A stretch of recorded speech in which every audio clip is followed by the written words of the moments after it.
And we are live, everyone. I want to thank everybody for joining me tonight.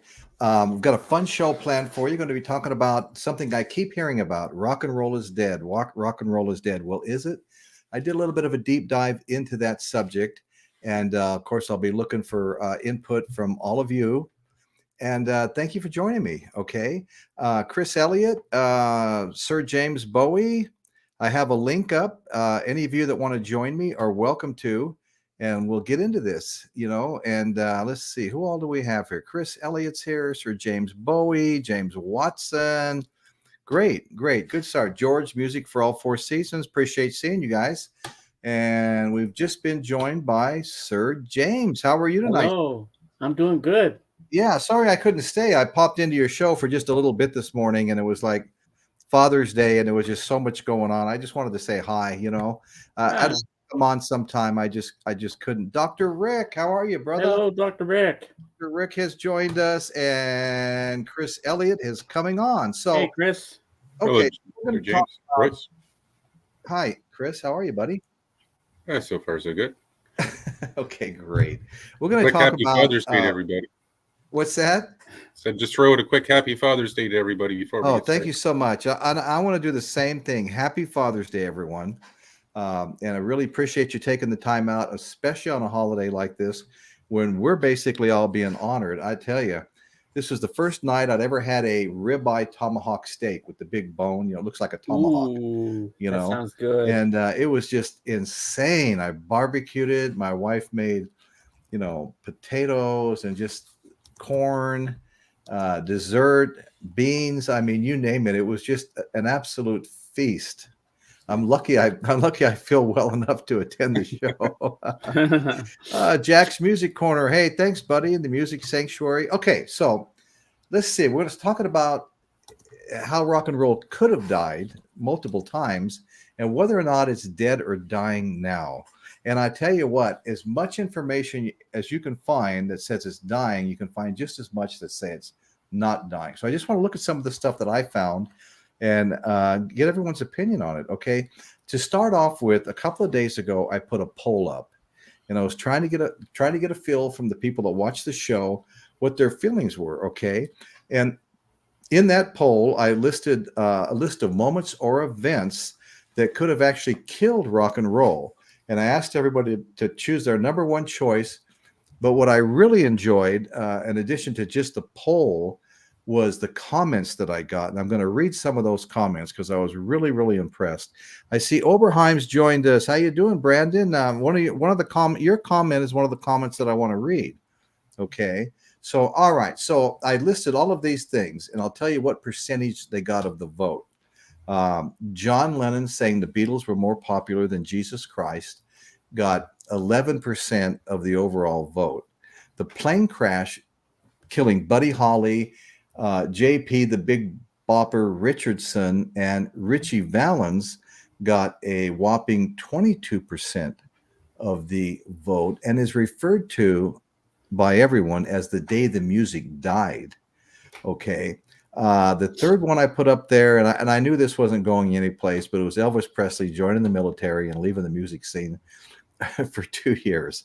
That got 2% of the vote, as to be expected. But I didn't really know. I mean, Elvis was a big, big thing at the time, and it was part of some of the information I'd found, so I stuck it out there. Okay, of course, this is a biggie. Young people always want their own genre, right? I mean, I didn't grow up wanting to listen to my dad's music. I didn't grow up wanting to listen to my music. But when I heard Chuck Berry sing Riding Along in the Automobile, I lost my frickin' mind. I was walking around, I think I was 9 years old. I had one of those little front shirt pocket transistor radios with one earplug, which was like a big thing at the time. And there was one rock and roll station in Las Vegas, and I was walking around listening. And Chuck Berry came on and sang that song. I was about 9 years old, and that was it for me. I was diehard rock and roll from 9 years forward. I didn't care. I didn't care what Dad was playing in there. He was playing. I mean, good stuff. Hank Williams Sr. I recently bought a Hank Williams Sr.'s greatest hits, and I also love Bo Cephas, Hank Williams Jr., and many, many country artists. Okay, Willie Nelson. I love them all. But we're always looking for, the youth of America are always looking for their own music to identify with. So it was no surprise that that got 32% of the vote. Young people want their own genre of music. Okay. Then the last one that got 33%, one more percent than the young people wanting their own music, was the big rock bands that fill stadiums are slowly dying off because of their age. I mean, I think Paul McCartney, just turned 82 years old. You'd know that, Sir James.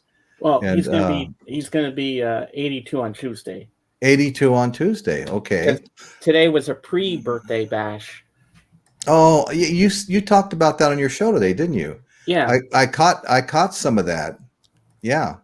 Well, that's pretty much the case. I mean, if you look at, the likes of Eric Clapton and Jimmy Page and, Robert Plant and, all of them, the ones, they're all getting very, very old. Okay. And, I really haven't got that into the new rock bands. I've done shows on them and I've studied them and I've introduced a few that I thought were great. But you know what? At the end of the day, the more you listen to them, the more they sound, really familiar because they have so much great music to pull from, when they're making their own songs. Okay. Dr. Rick says hi to Caitlin. Hey, Kate. Hi, Kate. Nice, Oberheim. Okay. So like I mentioned before I read those poll numbers, the other thing I wanted to do was to read some of these comments. I was really impressed with some of the great comments. Okay. And I'll read these. I don't have all these comments memorized. Some of them are a paragraph long. But Bob Turnley said, Elvis getting drafted, along with Little Richard becoming a preacher, Jerry Lee Lewis marrying his cousin, Chuck Berry's legal troubles, and the deaths of Buddy Holly, and of course, Richie Valens, the Big Bopper, as well as Eddie Cochran, along with J. Edgar Hoover, the FBI director, the infamous FBI director's attempts to keep rock and roll off the airwaves, almost did kill rock and roll back then. And I mean, that plane crash that killed Buddy Holly was 1959. So we're going back to the roots of rock and roll. And there were forces at work trying to destroy rock and roll, going all the way back to that plane crash in 1959. Michael Noland, how are you, buddy? How's it going, hey, guys? We've been joined by the one and only Michael Noland, the bottom line. And Michael, I tell you what, if you go to YouTube at all, Michael is full-time out there. I see 2, 3, 4 things a day from you turning up sometimes.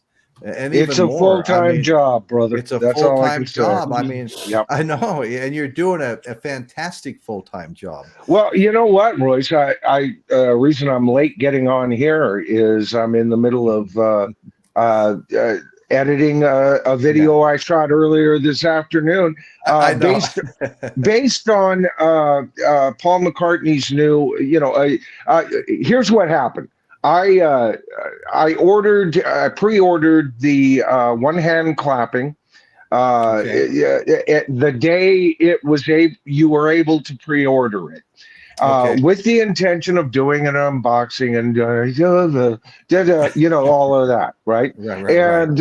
So anyway, it doesn't arrive. I look at my emails. There's no update. So I get on and I get a hold of them and I get somebody on there and they, I explain my predicament that I have a YouTube channel. This is costing me money at this point. And to which them replied, I appreciate how you feel about not receiving your album. So sensitivity training, reining its ugly head, when in fact I don't give a damn whether she cares or he, him, them.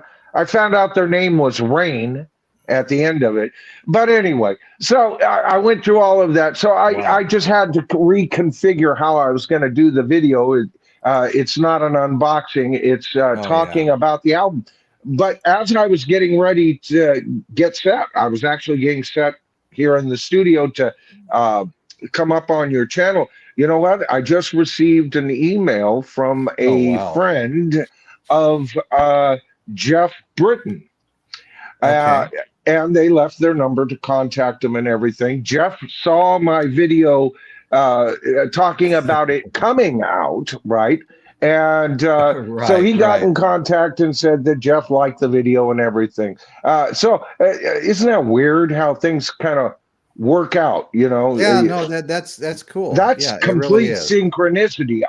Matter of fact, I responded to him and I said, I'm right at this moment editing a video that has a lot to do with Jeff, you know? So it's been a busy day, a busy year, 2-3 years now, you know, coming up. Oh, yeah. Well, I'm going to say hi to Jeff Davidson. Just joined. Good to see you, Jeff. Hey, Jeff. And I want to say I started out letting everybody know that I'd made a poll, and that was part of my research to see if you know what may have really damaged rock and roll. Was it dead? Was it not dead? You can find almost as much chatter going in both directions on that. But let me reread this one here. The thing I was most impressed with, I mean, the poll numbers were kind of what I expected them to be. You know, kind of a tie between young people wanting their own music and big rock bands that fill stadiums are dying off age-wise. Okay, so then I got into the comments, and the comments were what was really cool, because I'll just reread this one that I was kind of doing.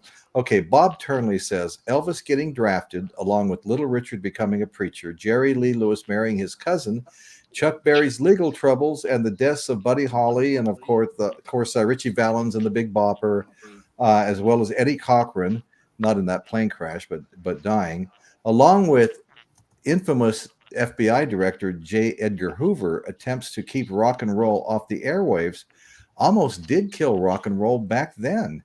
The filthy cross-dresser. Oh my God, the establishment. Okay.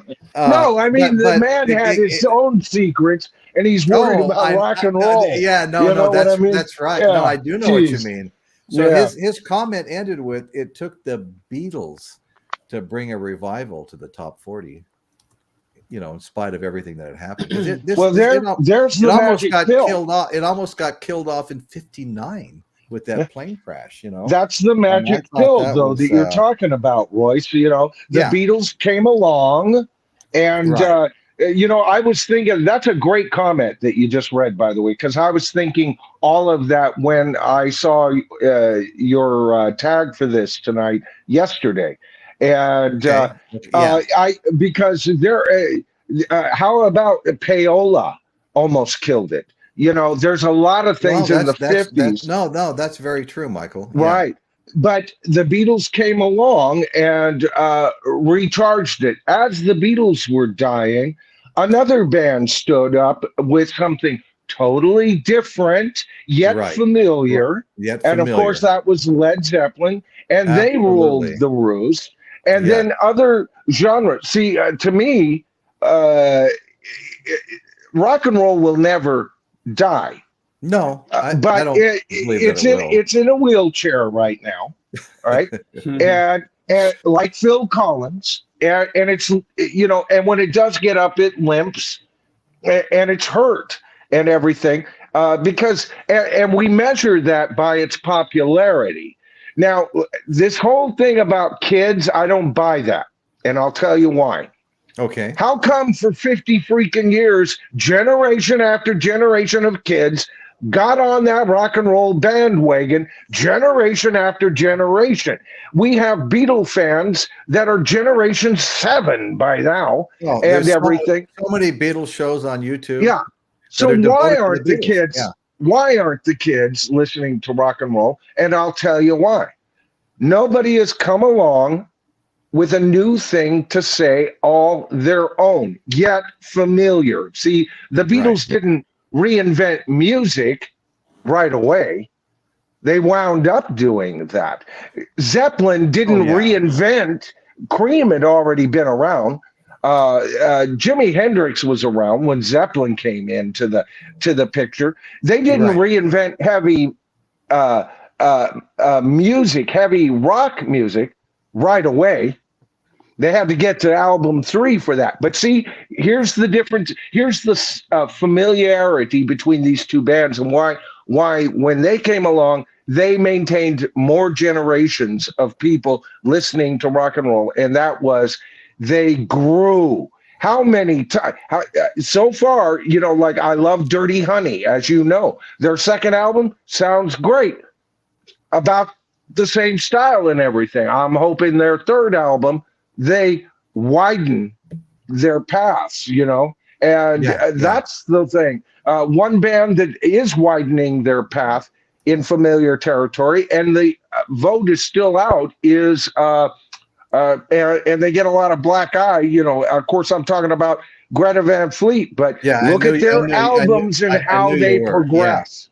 Yeah. Right. So it's progression, so a fresh new sound that somehow sounds familiar. We've talked about for the heavy bands, you got to get back to a blues bass.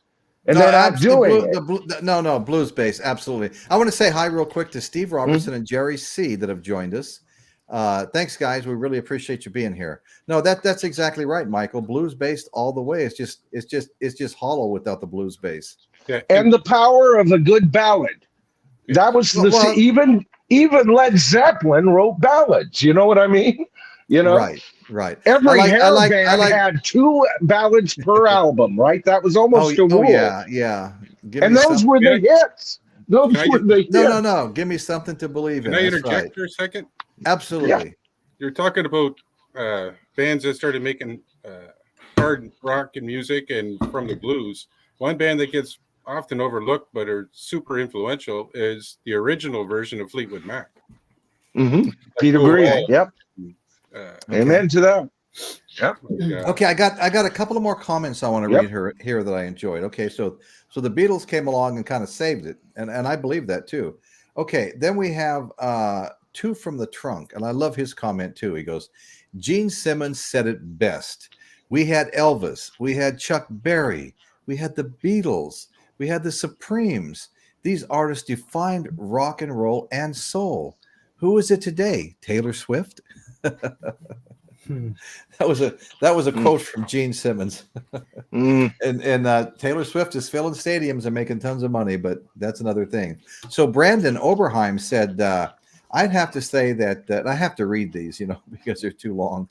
I'd have to say MTV and the punk movement are 2 examples of how rock was really put to rest. Okay, nearly put to rest. Okay, both rely heavily on image, little or no musicality, combining to make really a mediocre product. That's pretty much what we deserve today for letting it get out of hand like we did. I love that comment too.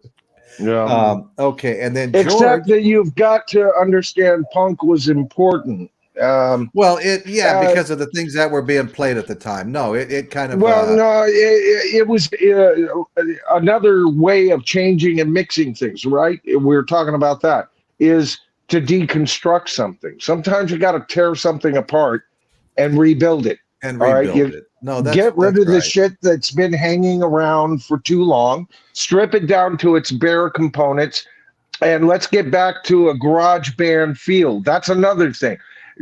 Think of all of those wonderful 60s, especially and songs by bands that were no more than garage bands, and they didn't have any more skills than a garage band guitarist. Right? That's what grunge brought back, was more of a garage band feel.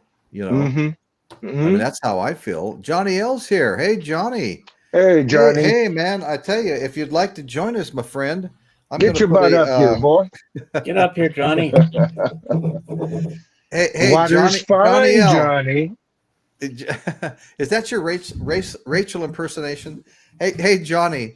I've got a link up. Okay, so let me. I really like this one that George, Music for All 4 Seasons, put on. He said, I would say, and I barely got this on. I want you to know that. The show was about to start, and I realized there was a couple of new comments that came in. This came in 2 hours ago. I would say over time, generations' taste in music changes. Radio has always played a role, as most stations are based on genres where at one time or another you could hear various genres on one station. Today, that is no longer the case. Right. Yeah, looking forward to Good tonight's point. show. Well, thank you, Good George. point. I really look forward to seeing you here. Appreciate There you is joining us. There is a power to think about this, folks. All right, you're listening to the radio. You're back in the day, right? And they just played A Whole Lot of Love by Led Zeppelin. Yeah. And what follows it? And you're perfectly okay to keep the dial on. Do you know the way to San Jose? Right? Right. Okay. Yeah. There's a power in that. That's why I always say I'm not just a rocker. I love good pop. Which was a fine song. The way to San Jose. I can't remember if Taylor Swift ever learns how to write good pop, I might become a fan of hers. She just doesn't know how to do it. Well, I agree, Michael. No talent. I'm sorry. The numbers don't lie. No, the numbers don't lie. And it proves my theory. We as a species can be really freaking stupid at times, huh? Yeah. This is what's entertaining us. A woman's plight with her many boyfriends, a middle-aged woman's plight, teenage-driven plight from a middle-aged woman who looks like a freaking chipmunk. So all you people, she's so pretty. She looks like a freaking chipmunk. She looks like a cartoon. Oh, come on, Michael. But other than that, I don't have anything negative to say about her. She's actually relatively pretty. Oh, God. Okay. Let me read. Jeffrey Flint is up on the screen right now, and he's the last comment I'm going to read from my poll. Okay. Sadly, great bands are becoming a thing of the past. Unfortunately, we have crap like Taylor Swift. I think he left the W. I think the W got left out. I'm sorry. I'm just quoting here. And other garbage. If you talent in front of you, these so-called artists, they'll say, talent? This do they record for? Anyway, sounded a little confusing at the end. But here's what's not stopping selling is classic rock itself. Classic rock recordings from back in the day still outsells the garbage that's out there today. It's just the current bands aren't outselling the current garbage today, which is sad, Right. Okay. So let's get back here. Why was rock and roll frowned upon? Okay. Well, one thing in particular, the first wave of rock and roll, there was a fear of race mixing. Black kids and white kids all going to the same clubs and dancing together, a music that had a rhythmic, primitive, and sensuous beat. Okay, people were very, very, very afraid of the races mixing because they were both enjoying the same music. Eric Schultz, my brother. Hello, Royce and Caitlin and everyone else. Some problems with my computer is keeping me from connecting with any live stream. Oh, I'm sorry to hear that, Eric. I can see the chat in real time, but your picture plus audio never connects. Oh man, that's too bad. All right. So that was an initial concern about the rhythmic and sensuous beat of rock and roll music. Okay.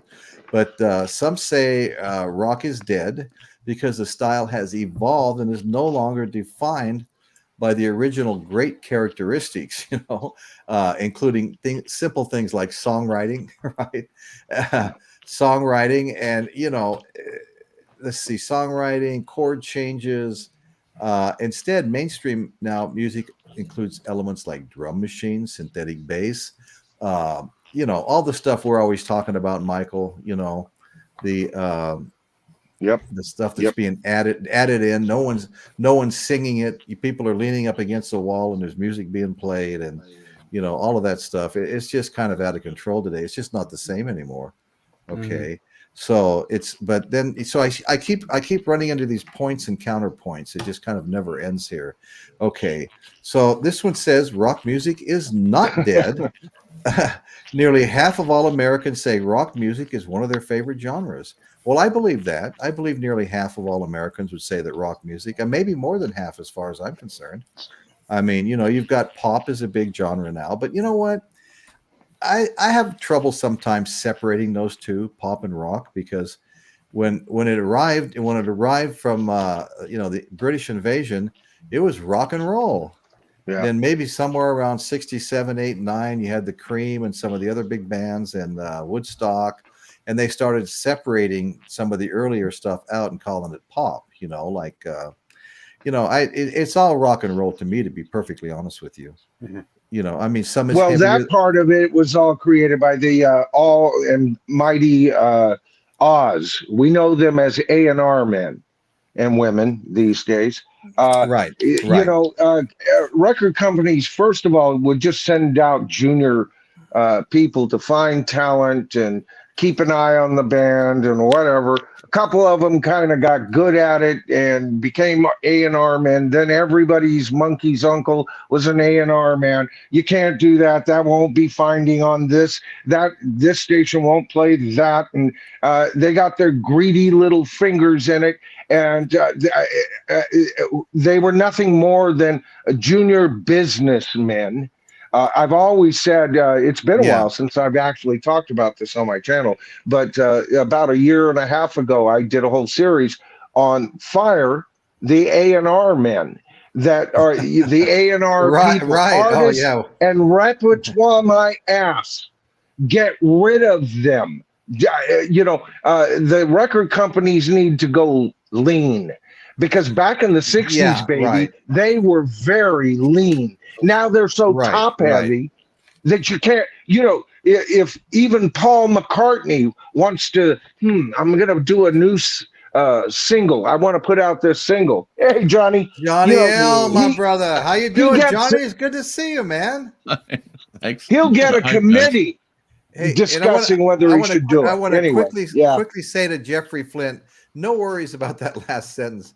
I didn't know if it was me being tongue-tied or what. No worries whatsoever. Thanks for being here, brother. So anyway, Johnny, how are you? Not bad. How's everybody there? I'm doing good. You keeping Rachel and the rest of the crew in line over there? Don't ask. I don't think I'll ever show a record again. Oh, is that right? What happened? Well, I can't. See, when I buy a record, I don't go in depth of what pressing it is or where the bass goes and this or that. I just buy it just to listen to it, right? And no, absolutely. I tried to do a review about it, and don't get me wrong, I absolutely love Rachel and Sue. Absolutely, that's everybody does, right?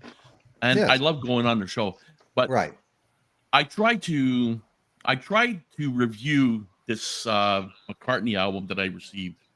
Yep, and I saw it, and I don't think I explained it properly because I'm not really qualified like some of the other people that come on. I can totally relate to that, and just briefly, because there's so many people that are such audiophiles. They'll sit there and rank 3 or 4 versions for the audio quality. And it's like, I've tried to, I've played with that a little bit, and it's hard as hell. Yeah. I might have to listen to both songs. I'm going through an entire album, and both songs I might have to listen to 5 times to try to pick out these nuances and stuff. I listened to because I did listen to side 1 and side 2 of the album, and I did say I liked the album, but there was something about the voice, Paul McCartney's voice, that was different, and I don't think I came out properly how to say it.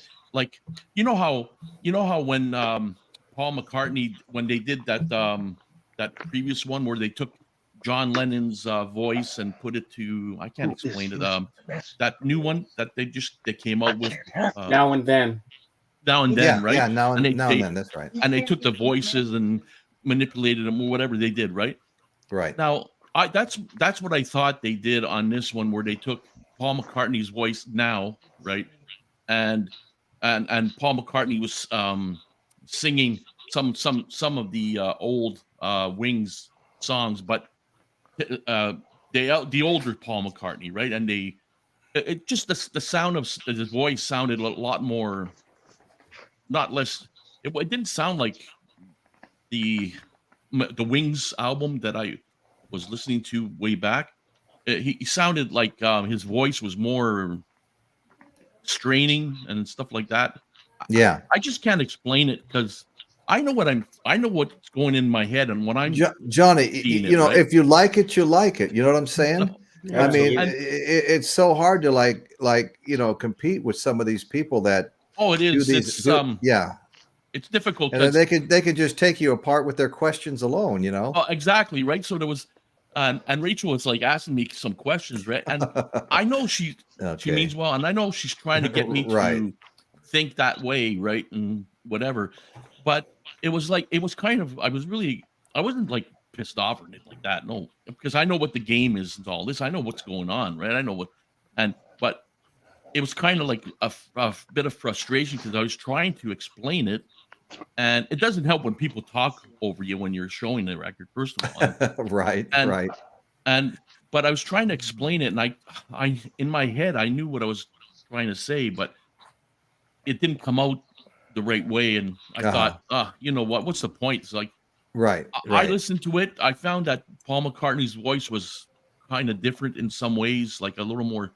It sounded like he strained his Yeah. voice, Right. and so Right. so it sounded like he was.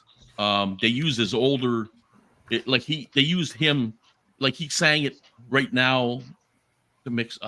Whatever. Yeah, anyways, No, no, no. I hear you, brother. I want you to know that you have a home here anytime, and we love the way you present anything. You know, you know. Mhm. I mean that's just how we are. You know, and well, so I- what I wanted to say, you know, in regards to the popularity of continued popularity of rock and roll. Okay, nearly half of Americans say that rock and roll is their favorite genre, as opposed to 48%, as opposed to 40% for pop music. Okay, so it has a comfortable lead, and then country comes in at 33%.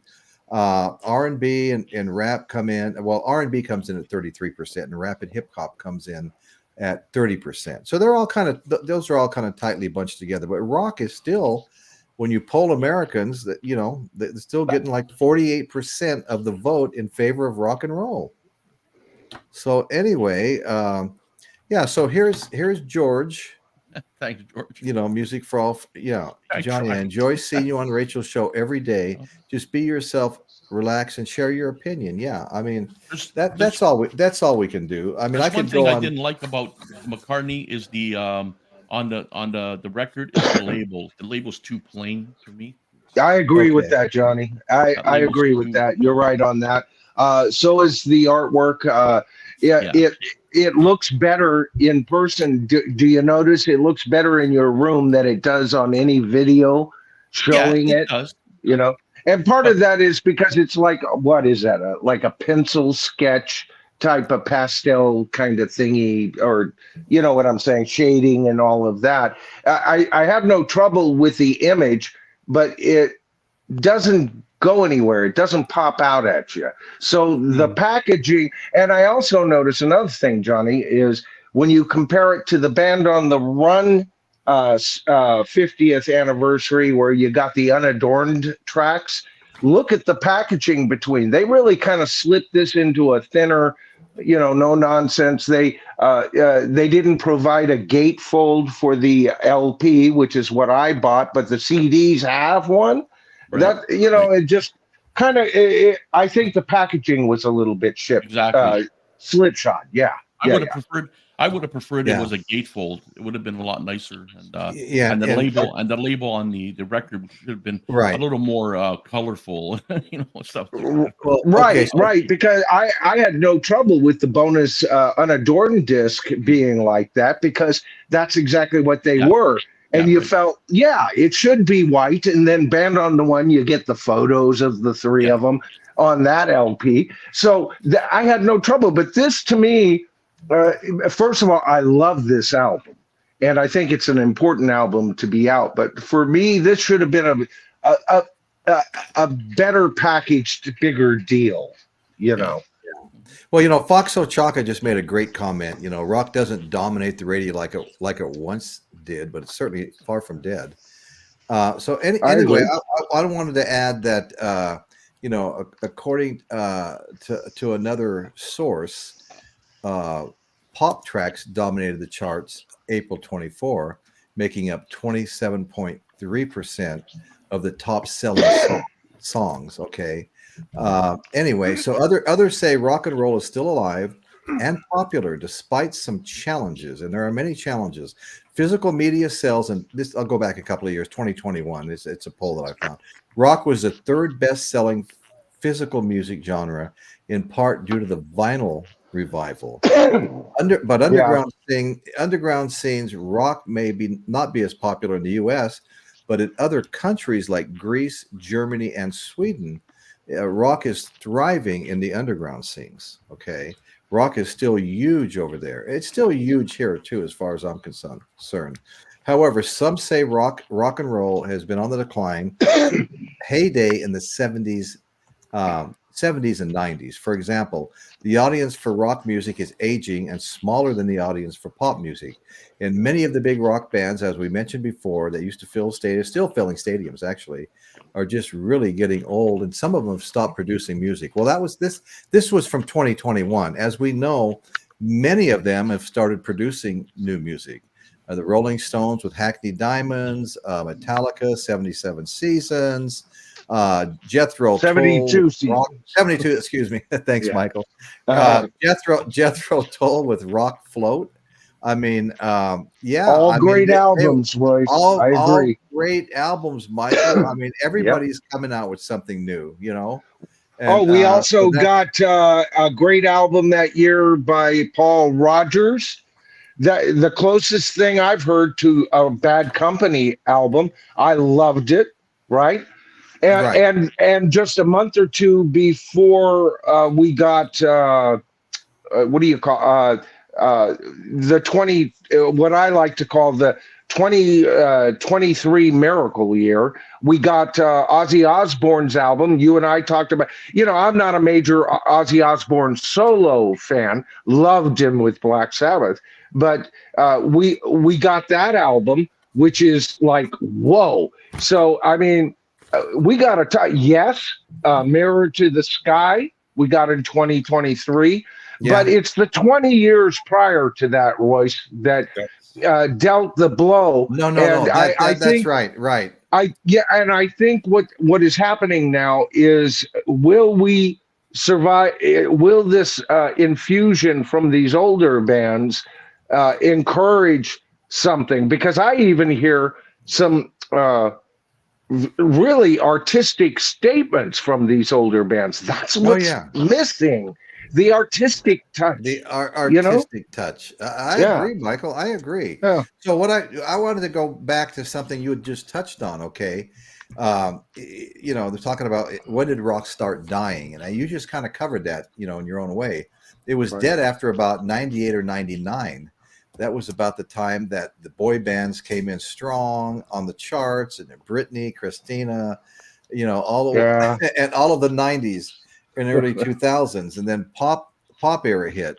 Okay, but then the Seattle grunge alternative hard rock explosion in 91 through 97 was they're calling that mainstream rock's last dying, scream, was the grunge era. And you know what? That's not hard to disagree with. Hard to agree with, I mean. Because, grunge was the last big popular subgenre of rock, and really nothing stepped up to take its place but our own popular classic rock bands, which are still going strong. They didn't really take its place, but it's all we have left, and and don't get me wrong, I'm not complaining. I love my classic rock. There will never be, I can't tell you how many times I have retreated back to classic rock when some of these subgenres popped up. Everything from punk to new wave to, there was 4 or 5 of them. I hated them. I just resorted back to just listening to the stuff I was listening to in the late 60s and 70s. They just didn't matter to me. So anyway, I don't know what's going to happen, but we all know that. Well, I remember a band that I had big hopes for in the early 2000s Babe, what was the name? Was that the Los Lonely Boys? Los Lonely Boys? Oh yeah, you've talked about them. Yeah. They're three brothers, Hispanic brothers, Yeah. who did Tex-Mex rock. Their first album, I heard they had a big hit on it, and that's what turned me on to it. And so I went out, I bought every DVD of every fairground performance they made. That album, to me, is a classic rock album. The next one was not quite the impact that they had, and they got. For me, I feel they did themselves a disservice because they got more technical and putting more lushness on their albums. And the thing is, it was three brothers. Ringo, that's his name, was their drummer, one of the best drummers you've ever seen. The guitarist and usual lead singer, just absolutely kick-ass classic rock, knows the licks, man. God, and then their bass player, brother, sometimes playing a six-string bass, a guy could, oh, geez, what a band. And then they just became like a hit machine, and the hits got less and less. So that was a pivotal time for me when I saw a band with so much potential just kind of try to match, I think what they were doing, which is always a mistake. Rock should always lead, not follow. Okay. Right. They were following the hit trends and adding dial-in effects and orchestrational ideas that you would find in pop songs. And it just corroded the blues out of them. And they were Tex-Mex blues-based rock and roll with a couple of nice pop songs, like I said, the power of the ballad, And so bands forgot how to do it. Some bands, coming out that were half rap and yet rock, and now they want to be in the rock and roll. You're rap. You're a wolf in sheep's clothing. Yeah, and the bands I'm talking about. Oh yeah, they're nothing but a bunch of damned rappers. So go to hell. You'll never get my dime. You'll never get my dime. You'll never get my dime. I hear it, brother Scrooge. See, Johnny, that's how you should have. That's how you should have responded. When Mazzy and the Wax was giving you all of that trouble, you should have said, "I'll tell you what, Mazzy." Go bananas on them next time. Hey guys, Paulina Angel Plus put a great comment up here. She named some of the bands from the 2000s that had some substance rock-wise, whether it's the Strokes, the Killers, the White Stripes. We all know the White Stripes had substance. They were so bare sounding. I just never. I have a lot of respect for Jack White and his approach, especially after the documentary with him and Jimmy and The Edge. I have respect for him, but it was such a bare sound. I go, where's the bottom end? I'm a bass player, Paulina. So, where's the bottom end? I just couldn't get into that. It was too stripped down for me. Hey, can I make deconstruction again? What I'm saying? If somebody had taken that deconstruction and done something, a little more orchestrationally involved, that could have been that could have very well been a moment to push forward, but missed opportunities. No. Right, Chris, go ahead. I just wanted to say that, just kind of somewhat of an argument to your point, Michael, is those bands like the half rap, half rock bands or whatever. Mm-hmm. That's just kind of the changing trend in rock. If you look back at when the 50s rock, the 60s, the Beatles, Led Zeppelin, it all had its own changes and additions. So to say that's, I respect your opinion, but to say that's completely not rock, it's wrong, because it's just a different style of rock that's, everything rolls along. Well, everybody has an opinion about what rock is, Chris, and I sure. agree with you on that. And I guess the scientific part of me would say, yes, I guess that's a subgenre of rock. Gag. Here's my problem with rap-based rock groups. Rap doesn't come from blues. Rap, but listen to the rappers who will tell you it does. It was a concrete inner city involved bunch of kids on boom boxes making that. That's not based on working in the freaking cotton fields. All right. That is a 21st century construct to me. So Michael, selling drugs on the corner doesn't count? Well, now you got me, Royce. You got me there. Drugs, sex, drugs, rock and roll. Well, forgive me, Chris. I'm sorry. You're right. I'm wrong. I just think that you have to be careful just finding a cutoff point, because sometimes because rock is struggling so much, you kind of just, instead of being so narrow about it, we should, as rock fans, just be open to a newer part. Doesn't mean you have to like it or love it, but just kind of be open to it and don't outright dismiss it, is all I'm kind of saying. Right. But you know what? It's to everybody's own discretion and personal taste. And all I'm giving, and Chris, I always say this on my channel, this is the bottom line as I see it. And even on my channel, people are. I just go over there and look at the comments. Michael, you're wrong on this. I disagree with you on that, and that's fine. It's all part of the discussion. This portion of the discussion coming from me, Chris, is saying that's one section that I thought was destructive, because them coming in with that portion. And really pushing the rap way over the rock anyway.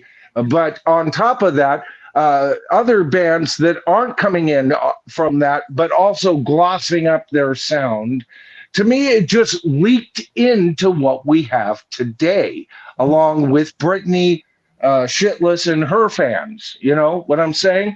It's what has happened. And it's only my personal opinion. If you like those rock rap bands and it gets you going, man, more power to you. I don't have any problem with that. Oh, hey, look over my shoulders. You see where my rock and that's where my base is right here. Right. So, basically, it's like. I think. May I finish one thing before you start, Johnny? Yeah, please. Chris, go ahead. Yeah. I think some of my opinion on that music is just based on the fact that I grew up in I was a teenager in the 90s. Right. So some of that stuff came from a different perspective, and that's just right. And that's a great point, Chris. Yeah, that is a really good point. It does have a lot to do with where your youth base is, and my youth base is 60s, baby. All right, but I ain't dead yet, and I still got a thing or two to say.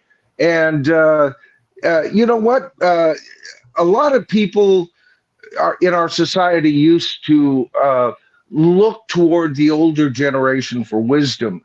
And sometimes I feel like if you are we get the okay boomer responses these days.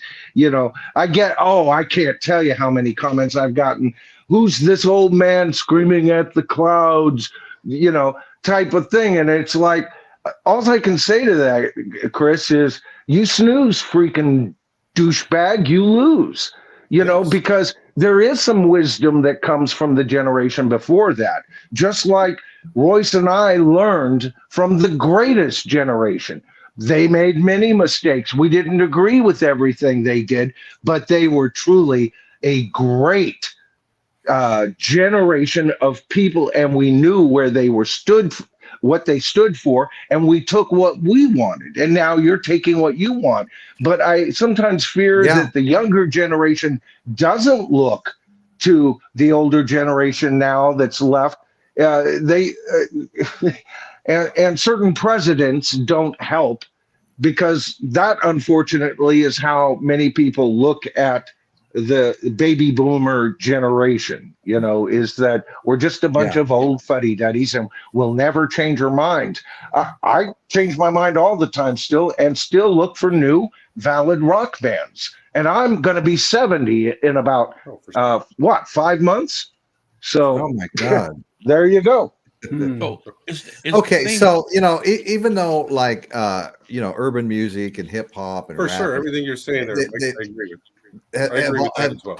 Okay, and I do too. Have all made And Chris, thanks for bringing that up, because you're right. You're absolutely right. And just because I just start opening my mouth, don't just sit there and take it. Challenge me anytime, man. It's kind of right. No. Does anybody else have their audio messed up? Everybody's got valid points, and you know what? You can't deny them, because everybody's coming from a different perspective and a different era where people thought a little bit differently and listened to a little bit different music. I can't hear anything you're saying. Are you talking about me? I could hear you, Royce. I hear you, okay. Chris. Can you hear me? Yeah, I hear you. Yeah, I can hear everybody. Chris, you can't. I think Chris is having a disconnect, Royce. Okay. Well, what I was starting to say is, even though all these other little genres, hip hop, rap, which aren't really little genres, but they've all made big inroads, rock has never gone away. Never gone away. And it's really poised to come on strong, and it has been coming on strong. This was written a little bit before 2024. This what I was reading, investigating, and it's coming on strong this year, as this article I read predicted it would, and it's poised to continue into the future years of coming on strong and leading the way. So let's talk about this for a minute, okay? We're winding down here. Let's talk about the 4 trillion in record streaming. We've got 4 trillion streams, this past year. The global music industry had a record-setting 2023 with more than 4 trillion on-demand audio songs streamed, okay? And driving the news, the figures represent a 22.3% increase from 2022, which was 3.4 trillion. So it's grown from 3.4 trillion to 4 trillion, okay? And but driving it is rock is basically okay. R&B and hip hop continue to dominate all other music genres, representing over a quarter of the U.S. streams, okay, in 2023. However, rock at nearly 20%, okay. So again, R&B and hip hop at 25%. Rock is still at 20%, okay, followed closely behind among U.S. listeners, while pop songs accounted for 12% of streams per the report. Okay. So anyway, world, Latin, and country all ranked as the 3 fastest growing genres in 2023 by on-demand. That's because music services like Apple Music is ramming down world music down our throats because it is part of their political agenda. Enough well, said. And the report also, whether you agree with it or not, no, it's okay. That is what is happening. Okay, I'm not disagreeing with it, but the report also found that millennials and Generation Z listeners in the U.S. are more likely to put on foreign language music, than any of us have been in the past. I mean, there was always a little bit of it I liked, but I mean very little. You know what I'm saying? The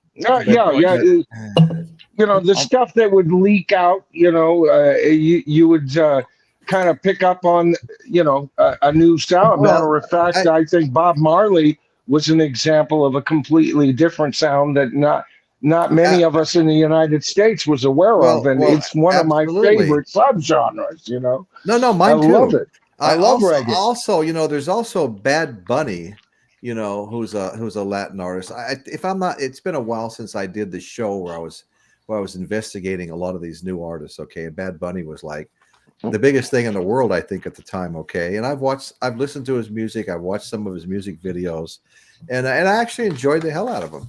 Royce, I don't. Yeah, go ahead, Johnny. What Michael was saying about the rap going into rock and stuff like that. I don't know whether this is going to make sense But I'm kind of thinking when you're saying that, I'm thinking what like country is like the new country now is basically like rock. It's Oh not yeah, country, yeah. right? Oh, So it's the basically guitar that players has are all playing country rock. is basically the same thing. Though the country we know with Yes. the is totally going into it's like rock and roll, not country, right? So it's No, basically no, the and same I thing. I don't know if started it I makes started sense or noticing what that a I'm saying. long time ago. You know, most of those country stars That makes sense. started out playing rock music. Even okay, somebody's doing something with their sound. Okay, even like Blake, what's his name? He had the show Like Shelton. Blake Shelton. I mean, you see pictures of a young Blake Shelton. He's got long hair and he's playing in rock bands, and that's how a lot of country people got going. You know, maybe they just found, country a little easier avenue to turn into, and it fed their success or whatever. But they all love rock music. I don't know And if when that you makes watch sense or not. Me explaining that. But no, it did. No, it totally did. I mean, you take Brad Paisley and some of the others. I mean, their guitar playing is absolutely phenomenal. They could play in any band, as far as I'm concerned. Okay, so what I want to do now is we're going to talk about physical media for a minute. Okay. 43 million albums sold last year. Beat out 33 million CDs. So 43 million vinyl albums, 33 million CDs. So physical media is definitely alive and well. And as Michael well knows, yeah. Okay. But let me tell you what the physical media sales look like. Rock is number one with 49%. When it comes to albums and CD sales, rock gets 49% of everything sold. Okay. Pop is at 35%. Classical, and this one was kind of a shocker to me, was 31%, but that's okay. I've got some classical. I just haven't listened to it yet. And that's my bad. Okay. R&B is at 31%. Blues is selling at 29% of all physical media. Jazz, and I'm not surprised with this one because I'm starting to get more and more into jazz. 24%. 24% of all albums and CDs that sell are jazz. 23% are rap and hip hop. 23% are indie and alternative. 20% are Christian. That one took me a little bit by surprise. And 7 out of 10 who buy vinyls and CDs enjoy seeing their favorite artist in concert as well. So I just thought I'd read that off. I'm way off. I'm way off with the doo-wop stuff. It's not even on the list. But I like that kind of music. So I like it. I like it too.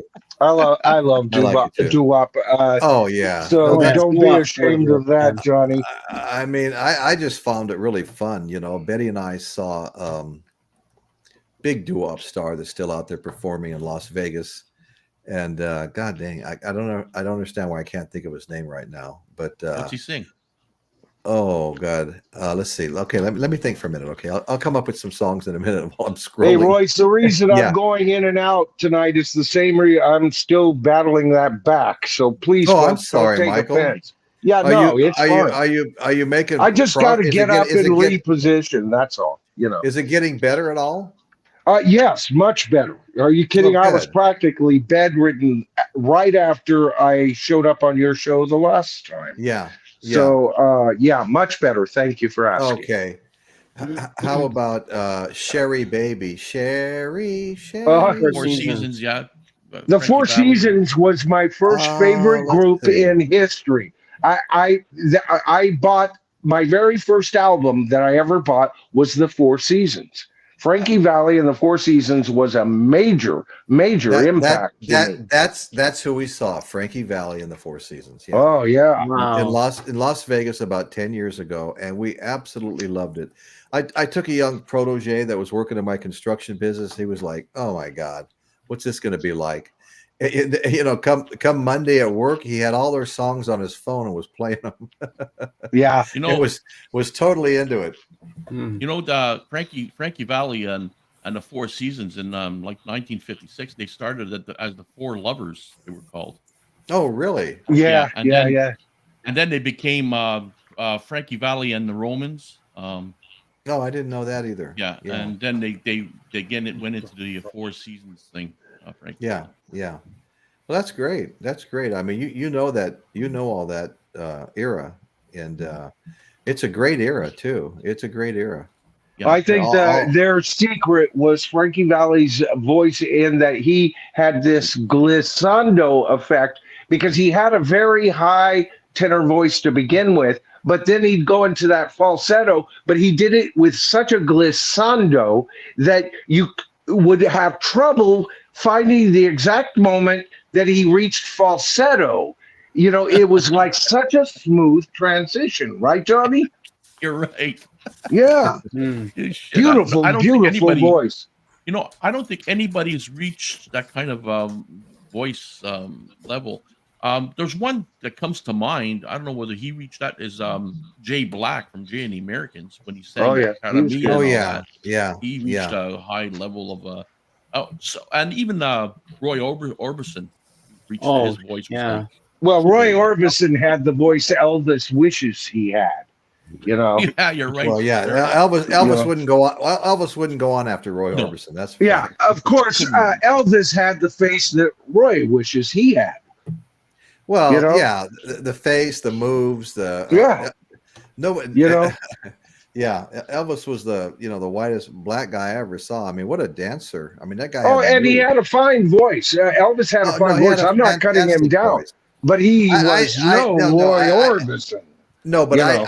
I far prefer his music and style over Roy Orbison. And I'm not trying to take anything away from him. Not me. I take Roy any day myself. But see, horses for courses.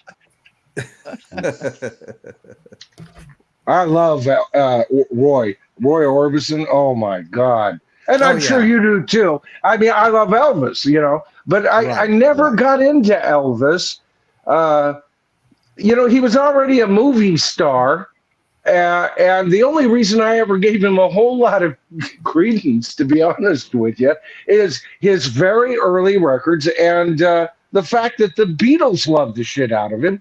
So I felt almost honor bound to like Elvis. And the more I tried, the less it hit me for whatever reason. He was too much of a movie star, Well, he was he was the king of rock and roll, and the British invasion. I agree. The British invasion, they all listened to him, Yeah, I agree. No, his impact is all that. I agree. Name him as an influence. Yeah. I found just going through the internet and all that, and I never heard this guy before, but I found Arthur Alexander in 1962. He wrote and sang Anna. The Beatles. The Beatles, he did a good job of it too. Yeah, but I love his version. Arthur Alexander. Once I heard him, it's like, oh well, I kind of. Yeah. I actually prefer the Beatles cover of Anna. Do you really? Yeah. I like them both. I prefer the original, just a touch. But I think the Beatles did a fine job on it. Yeah. Well, Paulina Angel Plus is absolutely right too about Carl Wilson had the voice of an angel. Yeah. Oh yeah. Somebody brought up on Rachel's show, asked me to. I think Daddy Bods. He said, listen to the Beach Boys singing "Hushabye" by the Mystics, and another song. I can't remember what the other song was, but I did listen to "Hushabye." The Beach Boys doing "Hushabye" by the Mystics, and I didn't really like it. I liked the Mystics' "Hushabye" way better than the Beach Boys singing "Hushabye," in my opinion. But it was interesting, though, listening to the Beach Boys singing "Hushabye," "Hushabye." Kind of interesting. No, that would be. What album is that on? I agree, Paulina. Okay, I'm not sure. I know I looked it up and I read on YouTube. Hi, Jack. And played it. And, Yeah, Jack's Music Corner's here. Good to see you, brother. Hello, Jack. Yeah, no, Roy Orbison was amazing. There's no two ways about it. Johnny, as far as I mean, Boys. I've got 4 or 5 Elvis albums. I might have one Roy Orbison. I used to have a lot of Elvis albums growing up because when I was 8 years old, Elvis was my first foray into rock and roll. And then after him, I segued right into the Beatles. Mm-hmm. Well, And no, that was Simon and Garfunkel, and then all the other stuff just followed after that. And Johnny L, if you like the Beach Boys, there's a very good documentary on Disney Plus about them. Oh. I saw it a couple of weeks ago. I absolutely loved it. I'm not the biggest Beach Boys fan, but I thought it was fantastic. Oh, I'll look out for that. That'd be interesting. Yeah. See, for me, when Elvis was out, my heroes at that time, like Elvis for you, James, my heroes that I listened to, and I'm talking going back to when I was 4, right, was the Everly Brothers and Johnny Cash. You know, I mean, those were the earliest heroes of mine. And so I guess I gravitated toward those 2 artists more than Elvis. And then the Beatles came out. Elvis was always kind of a catch-up thing for me, and I just never quite caught the bug. That's all. Well, you know, I was 9 or 10 years old when I heard Chuck Berry sing "Riding Along in My Automobile, Baby Beside Me at the Wheel," and I absolutely lost my mind. You know, I had one of those little transistor radios that fit in a shirt pocket with one earphone that you plug in, and there was one Las Vegas channel that played rock and roll. Kino, I think, was the name of it, and that was me falling in love with rock and roll, and I never looked back. Now I will say that my father was a pretty big country fan. My mother liked the Bing Crosby. She was from New York, and she'd whisper to me, you know, back in New York, country was kind of looked down on. It was kind of low class, she'd say. And she'd listen to Bing Crosby and people like that, you know. And we'd watch all these movies with those guys. Me and my mother would watch these movies together when I was a little boy. And she knew all those guys, but my father would bring home, you know, Elvis albums. My dad liked Elvis too. You know, he was kind of rock and roll, but semi-country, you know, under the wing there. And I still remember having that Elvis Gold album. I grew up with it in my house with all the gold records in the background. And I also remember, you know, Hank Williams Sr., who I recently bought an album of, a greatest hits, you know, and I still love all that stuff too. You know, Hank Williams Sr., you know, Come On, Joe, We Gotta Go, Me Oh My Oh. Yeah. Hank Williams was my mom's favorite singer of all time. And Patsy Cline was her favorite female singer. And a lot of people have made the connection that the first rock kind of songwriter was Hank Williams Sr. Oh no, I don't quite buy that, but there are, as far as a songwriter using a bridge versus a chorus, where to slap there. He had that. But Michael, Tin Pan Alley approach to songs like "I'm So Lonesome I Could Cry" by Hank Williams Sr. I mean, those songs are powerful, man. Oh yeah, and I like Bocephus too, Hank Williams Jr. I had some of his. Well, they weren't albums. They were. I do have an album of his now, but they were like, you know, CDs and cassettes and stuff like that. And I used to listen to the hell out of them. I love that stuff. But anyway, so my dad even brought home A Hard Day's Night. You know? Now, why would he do a thing like that? Well, I don't know. I'll tell you one funny story I've told before. We went into one of these little places that has the little individual jukeboxes, little cafes where you choose your own songs. But it also had a big one too, and on the big one was playing Johnny Cash's "Ring of Fire." You know, and I've told this before. Probably all of you have heard it. And you know, and it was like the biggest thing in the land. Everywhere you went, "Ring of Fire" by Johnny Cash was playing. And I looked at my dad. We were sitting there, me and him, and my younger brother Richie, who you've all met. And I said, "Hey, Dad, you like Johnny Cash?" He goes, "No." I go, "What? I thought you loved country music. This is like the biggest hit in the land right now." He goes, "Oh, well, I like his music, but I don't like him. He's a hophead." Well, you know what? Later on, he didn't like me either. Sorry, Dad. I paid tribute to them today at Father's Day. Put some nice pictures up. Have a picture of him on that I put up on Facebook today. He's on his 4-cylinder Indian motorcycle. I think it's like a 36 or something. Oh, And wow. when he came back from Europe at the end of World War II on the Queen Mary, and if you've ever seen pictures of that with the soldiers on it, it was like, they were just wall to wall. But he came back and he bought that 4-cylinder Indian motorcycle. And I swear to God, if he had that thing today, it'd probably be worth $60,000. That Wow. 4-cylinder Oh, yeah, Indian. easily. There you go, Yeah, Royce. Ring of Fire. Oh, there you go. Hey, yeah, that's it, man. Yeah. That's it. There it is. I Little remember bit. the place we lived at, and when I was a kid, I went to like 10 schools by the time I hit 4th grade. Okay. Oh. And then we moved to Santa Rosa, California, and finally got some stability. But Right. I'll tell you, so 10 schools tell you what, 8 to 12 houses that you live in. Yeah. And I remember the exact house, I remember the way the sun was angling down. I could tell you what time of day. I've always had a good sense of direction. When Ring of Fire came out, that's how powerful it was. It was years later, another song that hit me that hard was right. Eleanor Rigby by the Beatles. Made me cry. Powerful songs. Yeah, very powerful songs. Yeah. In My Life by the Beatles is a good song. Oh yeah. Oh, it's beautiful. Yeah. Beautiful. Well, I didn't move around a lot. My wife's experience was similar to yours, Michael. Mhm. Her dad would just come home from work one day and say, "We just sold a house." Nobody even knew it was for sale. We just sold a house, and here they go. But I was, when I was just turning 7, my parents bought a house in Henderson, Nevada, $14,000, and that was a stretch back then too. But prior to that, we lived in what was called Victory Village, aptly named because they were former army barracks that soldiers lived in during World War II. Mhm. And there's just these block buildings with flat roofs. If you're standing on your bunk bed and you opened up the little duct that fed yours and multiple other units, there's all dusty in there, and somebody had theirs open, you could see into their apartment. Oh, God. Wow. But anyway, so we lived there, and it was all dirt roads. Best place in the world if you were being chased by the cops.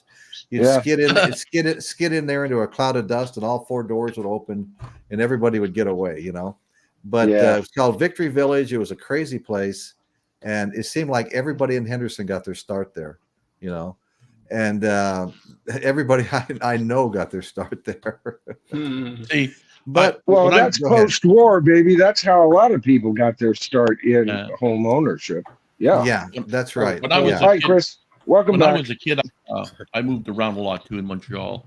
We moved a lot, and which was pretty bad for as far as getting my education properly. not and a stuff. Yeah, Oh yeah. yeah. Interrupted But, mine too. Yeah, quite a But bit. as far as rock and all that, in Montreal, we had the more local Quebecois rock and roll, where they sang Beatles songs, covers and stuff like that, but in French.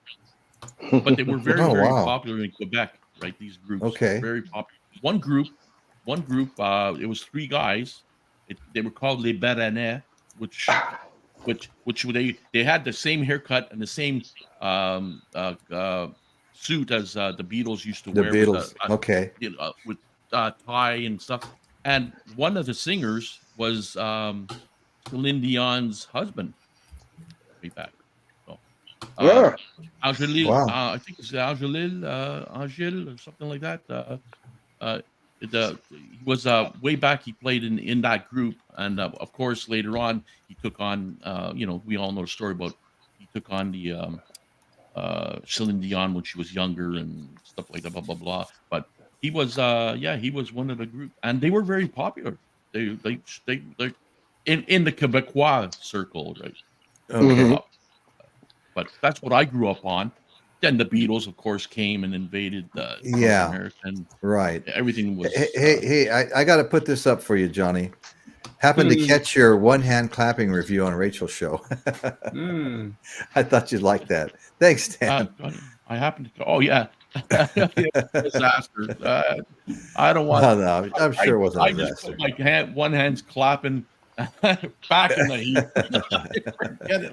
Johnny, they, basically it got down to this. They were having a tear at you. That's all. And you weren't in the mood. That, you weren't quite in the mood that day to, be torn on a bit, Right. And that's what happens when you, especially like on Rachel's show. I mean, this is a daily thing, people's cycles change. One day, Rachel may find this funny, but not that funny. Just like me, just like you, I think what happened on Rachel's was nothing more than just kind of a mismatch of energies and things like that. Well, and I'll bet you learned a lot. Yeah, well, not I to tell show you, records anymore. we've guys, Rachel, go ahead, Johnny. Was trying. I know Rachel. She was trying to get more out of me to kind of teach me. I was an apprentice, so she was trying to get more out of me. She was making you step up, and and she saw you stepping in it, and she's being true to her nature. She goes, "Don't step in it, Johnny." That's what I got out of it. Anyway, it was kind of it was kind of like when I had a 45 and I ordered a 45 and I got the 45 and I said it was mint condition and everybody says show it to the camera. So I said, okay, yeah, sure. That's not mint condition. That's like I remember that. Yeah. But that was way back, Johnny. That was way back. Yeah, we've all had lessons to learn on Rachel's show. Let me tell you. Oh yeah, I love it. They're one number. I enjoy most of the people on there. I mean, I don't have a lot of time. When I'm between jobs or something like that, I have a little more time. I'm pretty busy with work right now, with more coming, which I could wind up being even much, much busier. And that really takes a lot of my time away. I have something I want to say to everybody. Okay. I want to say that, I want to thank everybody that has supported my channel, Royce in the House. Okay. We now have 1,444 subscribers.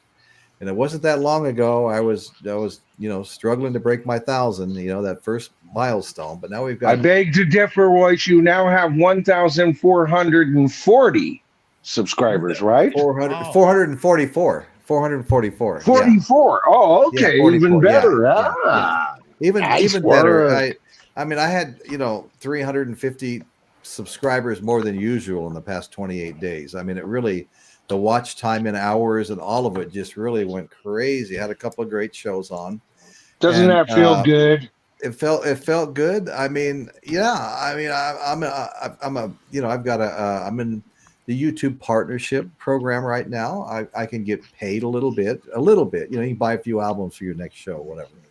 But I'm finally going to get a check from them. I've already earned enough to get my second check. So anyway, awesome. It's a good feeling. It's a good feeling, and I want to thank everybody, and I want to ask everybody to please hit the like or the thumbs up button, because what that does is it lets the algorithm know people like the show, and then when people are searching for content, you have an opportunity to be presented to them as a show to watch if you have enough thumbs up. So that's really an important part of growing the show, and so I want to thank everybody. I know when one of the shows I had blew up, and I just broke 50,000 views on it over 4 weeks. And what I found out was probably 95% of those people aren't subscribers. So I just want to reach out to everybody, say, if you like the content, and it seemed like everybody did like that content, go ahead and hit that subscribe button. It doesn't cost anything, and I even started a membership for anybody that wants to really support the show, that starts at $1.99 and goes up to, I think the top tier is $5.99, but I'm very happy with the bottom tier. It just, like I said, it helps the show to keep growing. I'm struggling with my lighting in here. I'd like to do something with my lighting. I've got this ring light that makes me look like I'm on fire. But anyway, I want to thank everybody. I appreciate all the support. It's really been exciting to see the show growing a little bit, because it has stagnated from time to time. A couple of weeks would go by, not a single subscriber. And you know what? We put a lot of time into building these shows. I mean, I spent a lot of time, yesterday. I spent a lot of time today, Father's Day. And it I mean, I love doing it. First of all, you have to love doing it. Oh, But yeah. but it's very time consuming.